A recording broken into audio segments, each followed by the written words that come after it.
de Johannesburg. Quelle est la situation en Afrique du Sud, là où ce variant s'impose progressivement? Le pays a souhaité remplacer le vaccin AstraZeneca par un vaccin ARN messager.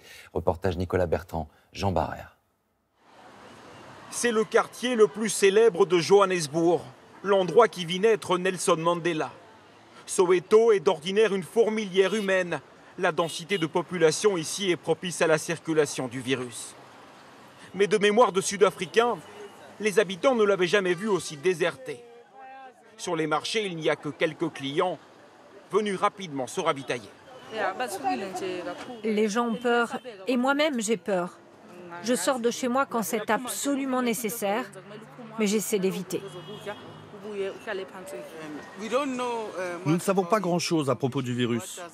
Ce qu'il provoque, comment il fonctionne, pourquoi il se transmet si vite. On nous a juste dit qu'il y avait un nouveau variant du virus, qui se propage encore plus vite et encore plus facilement. Lors de la première vague, déjà, Soweto avait été particulièrement touché. Et avec ce nouveau variant sud-africain qui s'est rapidement répandu, le virus est devenu 1,5 fois plus contagieux. Dans cette maison de Soweto, le père de famille est décédé il y a 24 heures.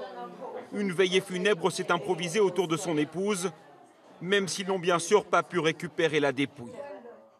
Les médecins ont annoncé à ses enfants que c'est bien le nouveau variant qui est en cause.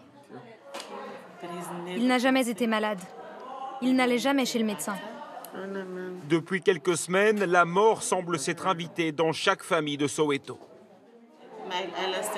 J'avais déjà perdu un ami qui avait mon âge, 36 ans. Un autre ami a perdu sa fille, elle avait 15 ans.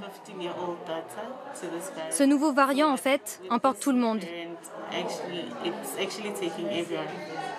C'est la pire chose que j'ai connue. Cela m'empêche de dormir la nuit. Cette autre femme a, elle, perdu son frère de 31 ans. Elle ne sait plus ce qu'il faut faire pour stopper la contagion. Nous portons des masques en permanence, nous désinfectons, nous maintenons des distances. Et malgré ça, les gens meurent. Je pense que le ministère de la Santé nous a laissé tomber. Ils ne savent pas vraiment ce qui se passe.